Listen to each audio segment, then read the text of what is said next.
fechas el diferendo entre México y Bolivia sigue dando de qué hablar. Como hemos platicado en cápsulas anteriores, la relación entre México y Bolivia ha sufrido una tensión a partir de que el momento de que México le otorgó asilo diplomático al expresidente Evo Morales en la misión diplomática de México en La Paz, Bolivia.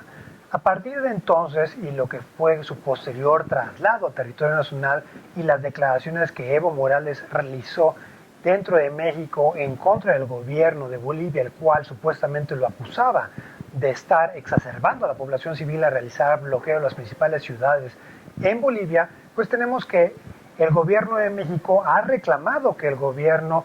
provisional de Bolivia ha desplegado un fuerte operativo policíaco, militar, de inteligencia en los alrededores de la misión diplomática y de la residencia oficial de México que tiene en dicho país. Básicamente todo este operativo está siendo desplegado porque el gobierno de México al día de hoy tiene a 8 personas asiladas dentro de la residencia oficial de México y en la embajada, los cuales están a la espera de la emisión del salvoconducto correspondiente por parte del gobierno boliviano que les permita ser trasladados a territorio nacional.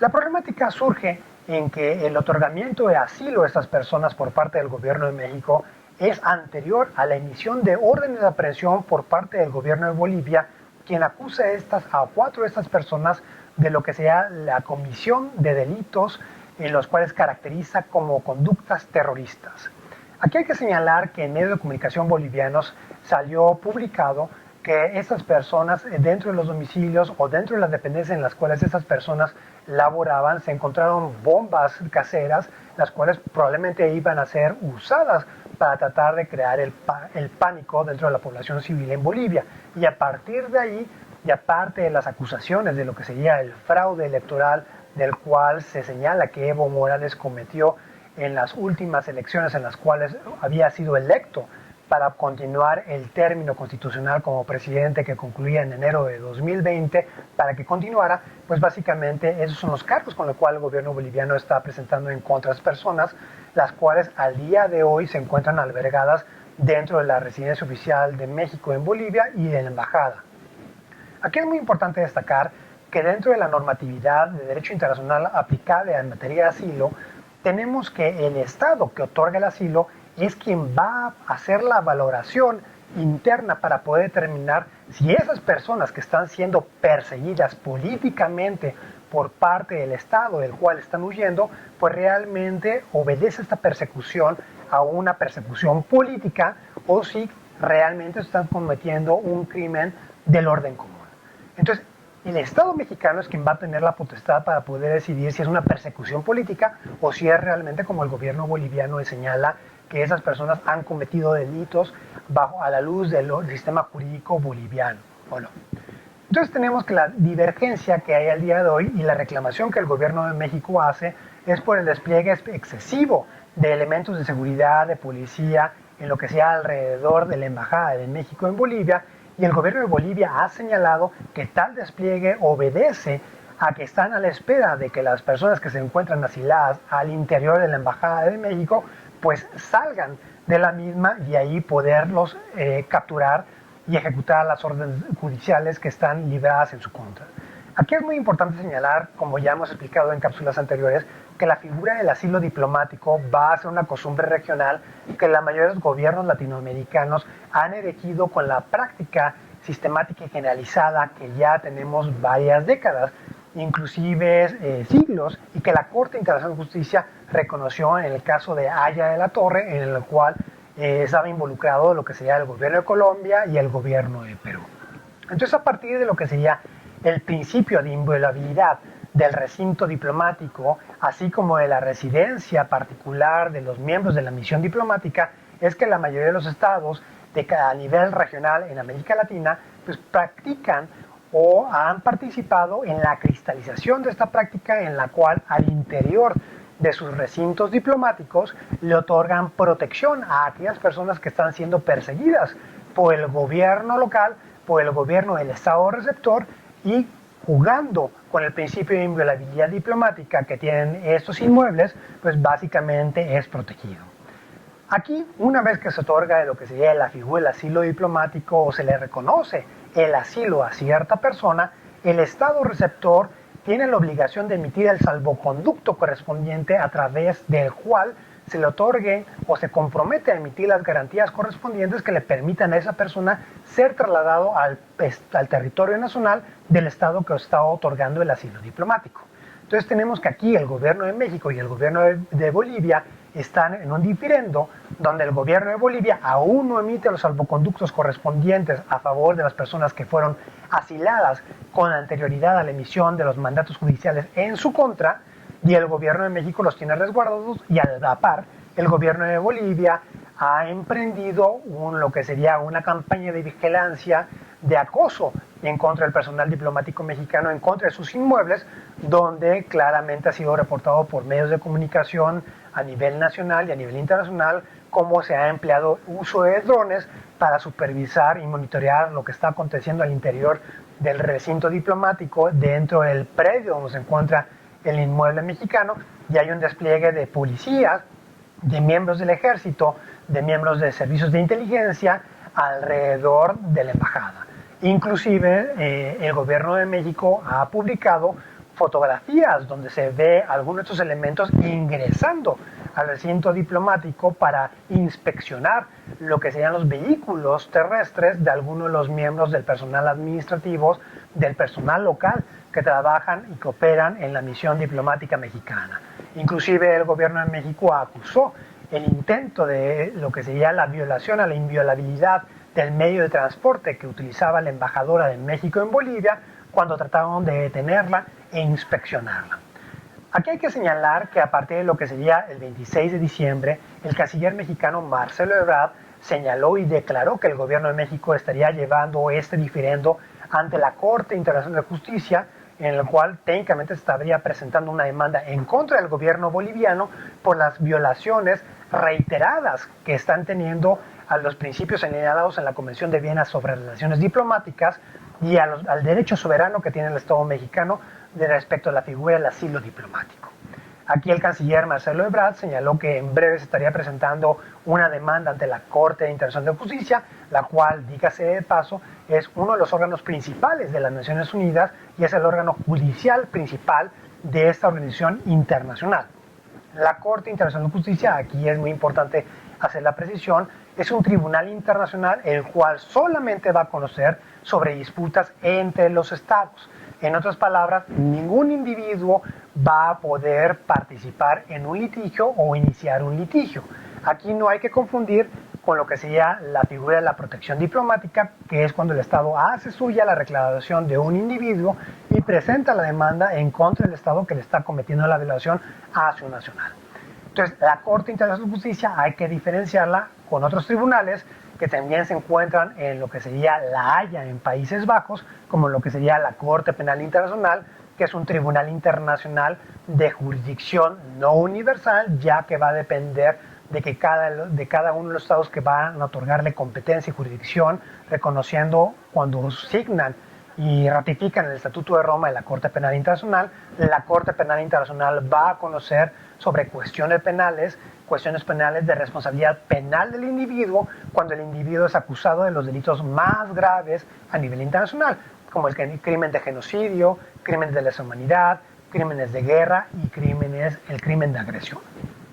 Otros tribunales que también se encuentran en La Haya va a ser el mecanismo residual de las Naciones Unidas, que es donde se consolidó el Tribunal Penal Internacional para la antigua Yugoslavia y el Tribunal Penal para Ruanda. Y bueno, existe la Corte Permanente de Arbitraje, también en la misma sede de la Corte Internacional de Justicia, en el Palacio de Paz, pero la Corte Internacional de Justicia, que es donde México va a llevar el diferendo en contra de Bolivia, solamente conoce disputas entre los estados y solamente disputas de carácter civil.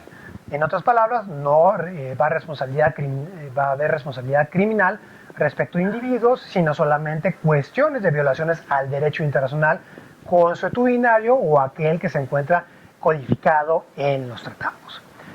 La Corte Internacional de Justicia va a tener lo que sería jurisdicción respecto a aquellos estados que le reconocen la misma a través de una declaración bajo lo que sea reconociendo la jurisdicción compulsoria, una declaración ipso facto donde se reconoce la jurisdicción de la Corte para cualquier caso futuro. Otra opción va a ser a través de un compromiso especial donde los estados pueden llegar a un acuerdo de someter una controversia en específico a la Corte, la cual se va a diferenciar con la declaración ipso facto, porque la declaración ipso facto es que un estado diga reconozco la jurisdicción de la Corte para cualquier caso futuro, como es el caso del Estado mexicano. O finalmente los estados pueden reconocer la jurisdicción de la Corte a través de una cláusula jurisdiccional codificada en un tratado. Para el caso del diferendo entre México y Bolivia, hay que reconocer que la jurisdicción de la Corte Internacional de Justicia va a derivar del Pacto de Bogotá. El Pacto de Bogotá, en su artículo 31, es donde señala que todos los estados del continente americano reconocen la jurisdicción de la Corte Internacional de Justicia y cualquier diferendo, los mismos le otorgan competencia para que pueda resolver una controversia de derecho internacional. Aquí el diferendo entre México y Bolivia va a ser referente a violaciones a la Convención de Viena sobre Relaciones Diplomáticas y respecto al derecho soberano del Estado mexicano bajo la costumbre internacional sobre el derecho de otorgar el asilo diplomático. Entonces tenemos que el canciller anunció que el 26 de diciembre anunció que este diferendo sería llevado al Tribunal Internacional. Hay que esperar que el Estado mexicano someta la aplicación para poder iniciar el procedimiento. El procedimiento de la Corte va a tener diferentes etapas. En un primer momento, el Estado mexicano puede solicitar la emisión de medidas cautelares para que la Corte Internacional de Justicia pueda ordenarle al Estado boliviano que no empeore la situación o que no cometa un acto que pueda considerarse como una violación al derecho internacional o que pueda agravar el caso. De igual forma, en una segunda etapa, se va a conocer y se va a estudiar, se va a analizar si la Corte Internacional de Justicia tiene jurisdicción, va a entrar al estudio para ver qué instrumento internacional es el que le otorga jurisdicción y posteriormente competencia. Posteriormente los estados van a someterle a la Corte lo que sean sus escritos, que es básicamente los memoriales, donde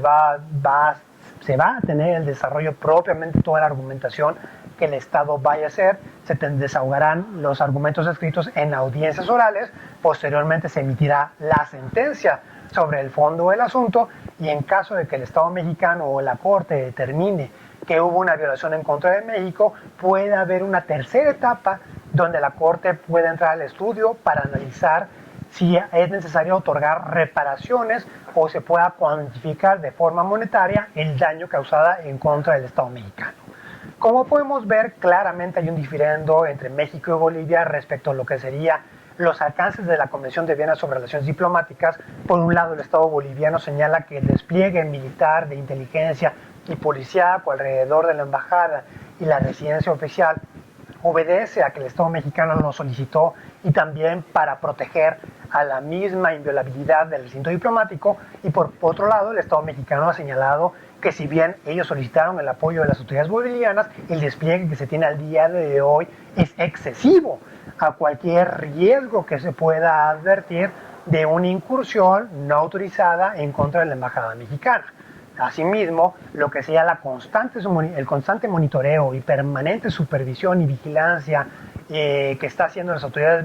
bolivianas en contra de las autoridades diplomáticas mexicanas, pues esto claramente está obstaculizando lo que sería la eficiencia propia del funcionar de la embajada y el libre actuar de los representantes diplomáticos. El actuar de los representantes diplomáticos puede ser limitado, como se vio hace unos días, cuando las autoridades diplomáticas del Reino de España intentaron visitar a la Embajada de México en Bolivia y técnicamente se armó una gran confusión donde el personal de seguridad de la Embajada de España en Bolivia, pues técnicamente estaba siendo detenido, siendo cuestionado por las autoridades policíacas que estaban a las afueras de la Embajada de México, de la residencia oficial de la embajadora de México, y técnicamente esto derivó en un conflicto diplomático entre el Reino de España y Bolivia, que inicialmente, técnicamente, Bolivia expulsa a los diplomáticos españoles involucrados en dicho diferendo, los expulsa de su territorio. España, como una medida de retorsión, en reciprocidad, también expulsa a lo que serían los diplomáticos bolivianos en España, y estamos viendo que en paralelo a dichas expulsiones, la embajadora de México en Bolivia fue decretada como persona non grata. La figura de persona non grata a la luz de la Convención de Viena sobre Relaciones Diplomáticas, básicamente es la opción que le da el derecho internacional a los estados para que estos puedan determinar qué personas ya no van a ser bienvenidas dentro de su territorio. Como podemos ver, este diferendo diplomático está teniendo diversas aristas, ahora ya con la inclusión de España a esta problemática. Entonces, bueno, se están viviendo desarrollos de manera constante entre México y Bolivia y hay que darle seguimiento a esta disputa que ya está pasando de la esfera diplomática y al verse que no se haya pudiendo solucionar a través de dichos medios este diferendo y más con lo que sería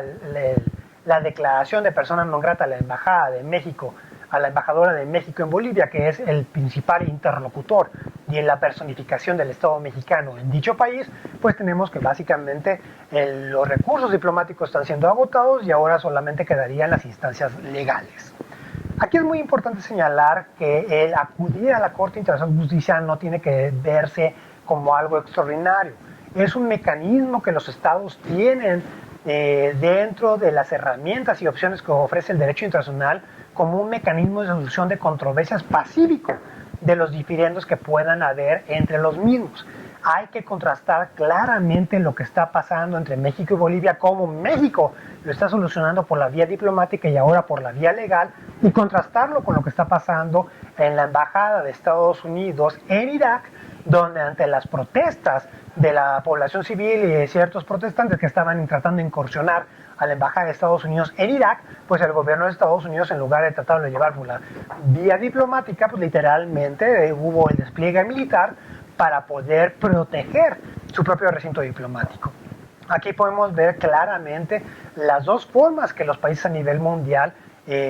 interpretan la Convención de Viena sobre Relaciones Diplomáticas. Por un lado, aquellos estados que esperan que el estado receptor sea el que provea los recursos materiales y humanos para proteger su representación diplomáticas, y aquellos otros estados como Estados Unidos que ellos inclusive envían a personal militar para poder defender sus recintos diplomáticos y no esperar a que las autoridades locales sean las que protejan o que quede en manos de ellas lo que sea la protección de sus diplomáticos. Entonces claramente podemos ver este contraste, pero regresando a lo que estábamos comentando, el acudir a la Corte Internacional de Justicia es meramente una opción más que tienen los estados, es algo plenamente común. Sin embargo, en el caso mexicano, pues básicamente se ve como algo exótico, pues porque en todo el haber histórico, pues el Estado mexicano solamente había acudido a la Corte Internacional de Justicia en una ocasión anterior, en el 2003, cuando el Estado mexicano demanda a Estados Unidos en el caso Avena por la violación a la Convención de Viena sobre Relaciones Consulares, por la falta de notificación consular en contra de 51 nacionales mexicanos que fueron condenados a pena de muerte. Si hacemos una comparación, pues podemos ver que ambos casos, tanto el caso Avena como el caso que está cristalizando en contra de Bolivia, pues técnicamente van a surgir por cuestiones diplomáticas en la cual el Estado mexicano está reclamando nuevamente que el Estado receptor respete lo que está estableciendo el derecho internacional. También, como nota al margen, hay que señalar que el Estado mexicano ha mantenido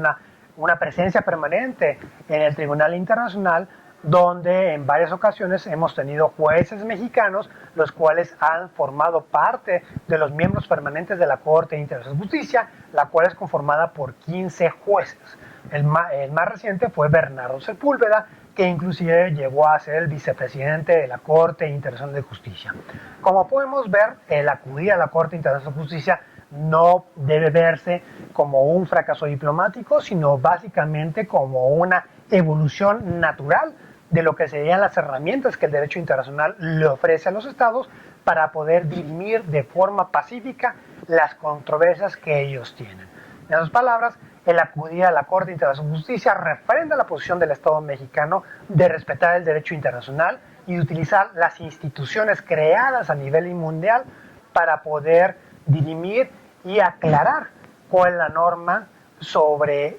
alguna conducta en específico. En próximas cápsulas estaremos explicando un poco más cómo se va desarrollando este diferendo entre México y Bolivia. Les agradezco muchísimas por su atención. Ya a unas horas de llegar el 2020,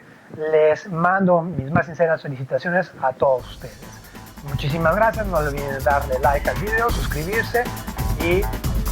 vernos en la próxima. Hasta luego.